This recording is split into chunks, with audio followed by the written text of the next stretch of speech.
Dans le temple de Déméter, Psyché réalisa toutes sortes de tâches avec la dévotion la plus totale. Mais tout ce travail ne lui permit pas d'arrêter de penser à son amour perdu. La déesse Déméter prit en pitié la pauvre jeune femme et décida de l'aider. Pauvre Psyché, je suis désolée de toute cette douleur que tu ressens. Je vais te donner ce conseil. Va au temple d'Aphrodite et offre-toi à la déesse en témoignant humilité et soumission. Ensuite, lorsque tu auras adouci le courroux de la déesse, peut-être regagneras-tu son amour. Qui suis-je pour ne pas suivre les conseils d'une déesse aussi sage et bienveillante? Psyché se rendit dans le temple de la déesse de l'amour. Elle ne savait pas qu'elle y serait accueillie par son ancienne belle-mère. La jeune femme fut confrontée à une grande méfiance de la part d'Aphrodite. Que fait donc dans mon temple la plus détestable et déloyale de toutes les créatures à avoir foulé le sol de cette terre? Je me prosterne humblement devant la déesse de l'amour et me mets à son service afin d'obtenir son pardon. Crois-tu que je te pardonnerai aussi facilement que cela après que tu m'aies volé mon honneur et blessé mon fils? Te laver de tes péchés te sera particulièrement douloureux et tu devras accomplir les tâches les plus difficiles. Cela pourrait te coûter la vie. Je ferai n'importe quoi pour avoir au moins une petite chance d'obtenir votre pardon et de regagner mon bien-aimé. Aphrodite confia les tâches les plus dures à Psyché. Pour sa première mission, Psyché dut se rendre dans un grenier à grains et séparer différentes variétés qui avaient été mélangées. La difficulté de cette tâche était telle que même Hercule aurait abandonné. Le dieu Eros, qui observait secrètement la scène, fit en sorte que des fourmis viennent aider Psyché dans son travail. Ainsi, la jeune femme accomplit sa mission en un temps record. Aphrodite fut folle de rage de voir qu'elle avait réussi si rapidement. Je ne sais pas comment tu as fait pour terminer cela aussi facilement, mais cela ne sera pas aussi simple la prochaine fois.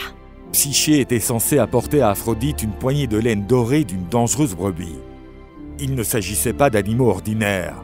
En plus de porter de la laine dorée, ils appréciaient également la chair humaine. Psyché avait peur d'être dévoré par une brebis anthropophage, mais une voix provenant de l'eau lui dit « Suis de près la brebis, et tous tes problèmes se trouveront ainsi réglés. » La brebis empruntait un chemin étroit entre des plantes épineuses, et une partie de sa laine restait accrochée sur leurs épines. Psyché recueillit la laine sur les épines et présenta ainsi des filaments dorés à la déesse. C'est bien, mais ne pense pas que ce soit terminé. La déesse de la beauté demanda ensuite à la jeune femme de lui apporter une carafe d'eau de la source du fleuve du Styx, qui était située au sommet d'une montagne. La tâche semblait impossible à réaliser, mais Zeus ordonna à son aigle d'aller chercher de l'eau de la source et de l'apporter à Psyché. Ainsi, une mission supplémentaire fut accomplie. Je reconnais que tu as pu réaliser toutes ces tâches en attirant sur toi la merci des dieux. Mais ta prochaine mission aura un prix que seul toi pourras payer. Les ennuis que tu m'as causés ont fait faner ma beauté. Je te demande donc de te rendre au royaume d'Hadès et de demander à la reine Perséphone de remplir de beauté cette boîte afin de pouvoir restaurer ma splendeur originelle.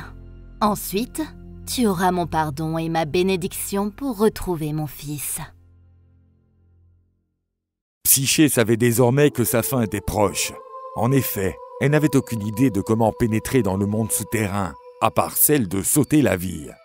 La jeune femme était prête à sauter du haut d'une tour lorsqu'elle entendit une voix comme celle d'un fantôme. « Il y a une autre façon. Je vais te montrer comment éviter les obstacles. Charon le nocher et Cerbère, le chien à 3 têtes qui garde l'entrée. Mais à ton retour, souviens-toi bien, n'ouvre la boîte sous aucun prétexte. » En suivant les conseils de la voix mystérieuse, Psyché trouva une grotte qui l'amènerait vers le monde souterrain.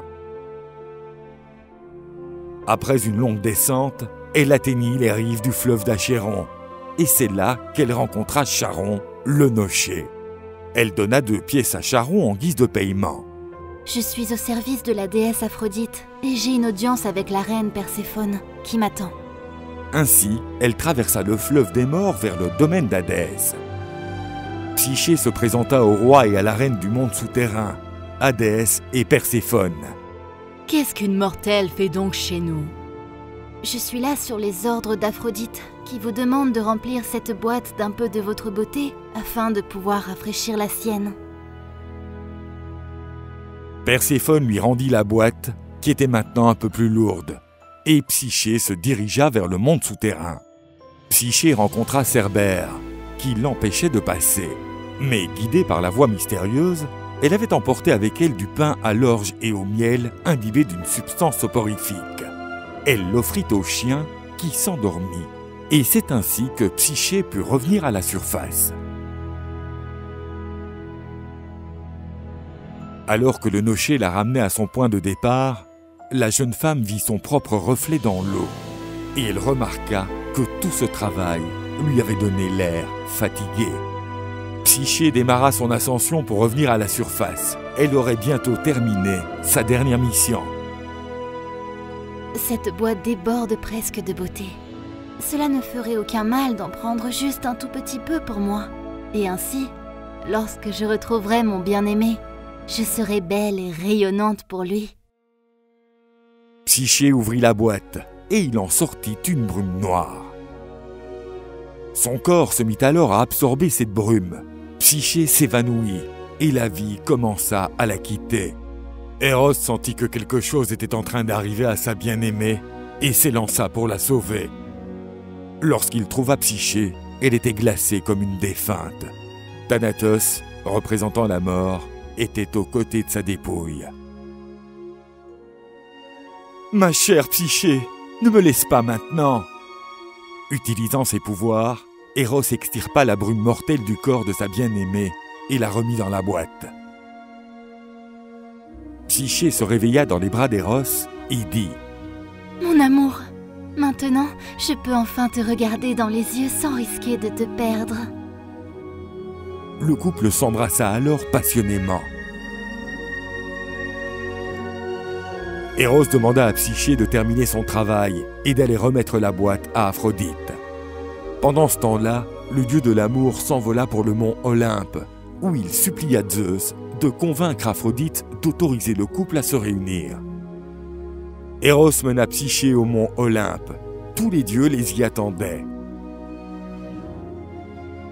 Et de la main de Zeus en personne, avec la bénédiction d'Aphrodite, elle reçut du nectar et de l'ambroisie, les aliments divins qui confèrent leur immortalité aux dieux.